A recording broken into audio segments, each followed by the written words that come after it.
Yo, what's going on, guys? Biologist has a bug where it can keep legacy enemies stuck in place. It's crazy, and it allows you to solo Polluted Wastelands, which is what I'm going to be doing in this video. I am still in disbelief to this day about this bug. Also, huge shout out to the guys you see on screen here, as they created the Cure of the Wasteland strategy. So if you end up wanting to try this yourself, go subscribe to those guys. Right off the bat, I placed a biologist, and I waited for it to spawn at least 5 or 4 sunflowers to get me through the early waves quick. Once wave 1 starts, it will automatically start shooting these sunflowers out. But on my first attempt, I didn't think I waited long enough because it only shot out 3 sunflowers, and you should at least have 4 or 5, so I recommend waiting at least 5 minutes. At wave 5, I had 6 level 0 biologists, and I was taking on the first boss. However, my defense wasn't strong enough, and this was the run where I wasn't using a strategy, so that's why I leaked on wave 5. After that mishap, I started upgrading and placing more biologists, hoping to somewhat defeat the waves that were inundating me.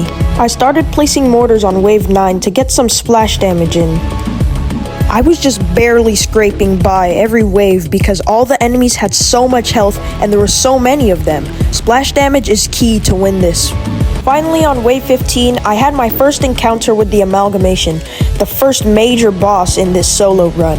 I placed commanders to buff my towers, and I scrambled to upgrade anything I could with the amount of money that I had. Unfortunately, the amalgamation edged closer and closer to my base, and in a last-ditch attempt, I placed a bunch of mercenary bases, hoping to take down the boss, but I ended up losing.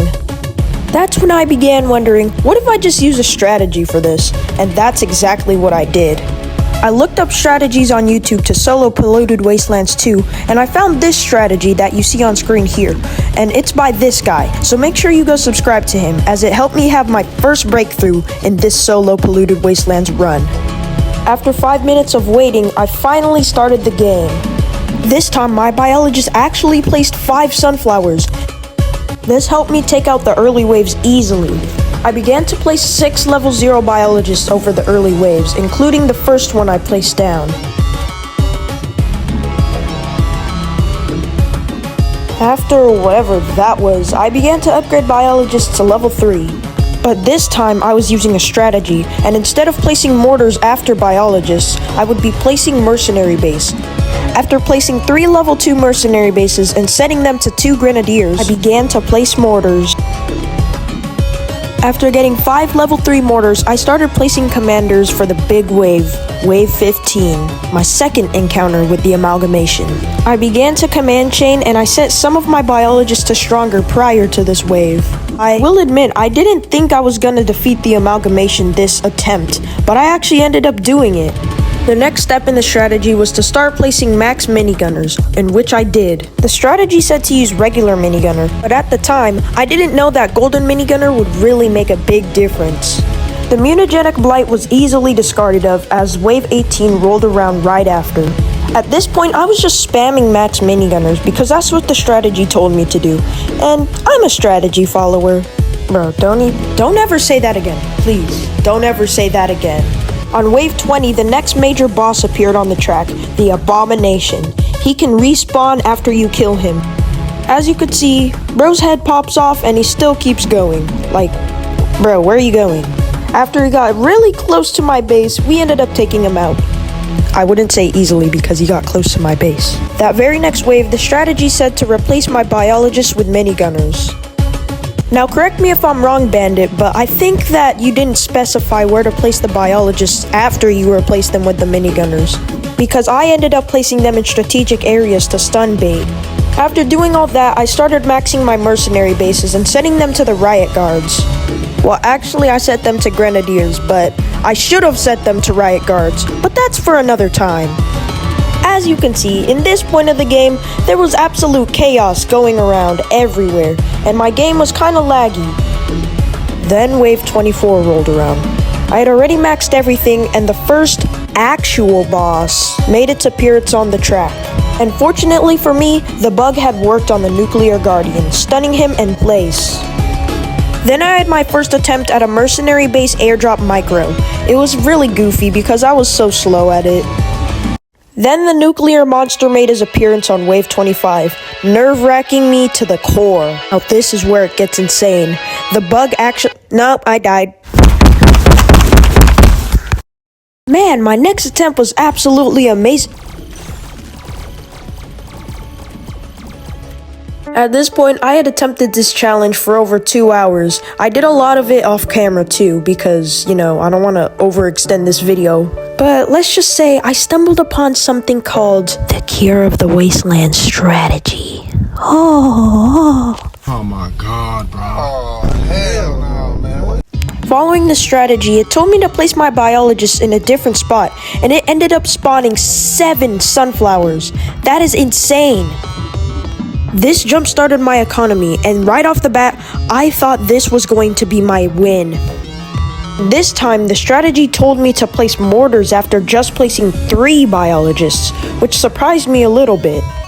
I began placing 5 level 0 mortars over the course of the early waves, which actually helped me a decent amount. Wave 10, I placed a mercenary base and set it to Grenadier. But instead of placing 3 level 2 mercenary bases and just leaving it be, the strategy actually had me get 3 level 4 mercenary bases and set them all to Riot Shield.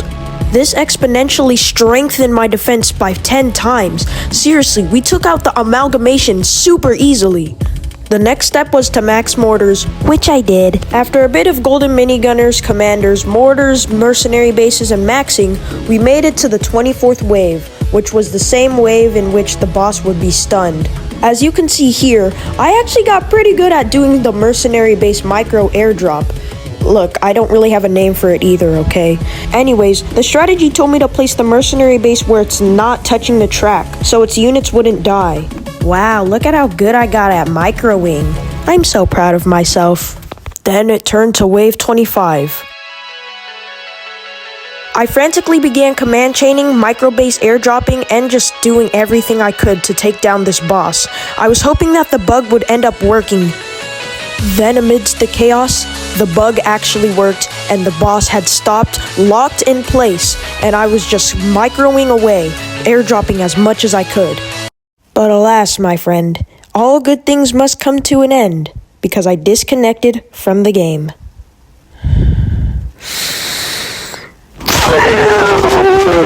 I spent the next 2 hours of my life attempting to beat the stupid challenge. Just look at what you see here on screen. These are all the deleted footages that I recorded after I died, or not died, disconnected from the game. But then I remembered. A wise old man once said, "Don't quit, noob." With this newfound wisdom, I locked in. And you know what? I'll just let you see, because I bet you're tired of hearing my voice.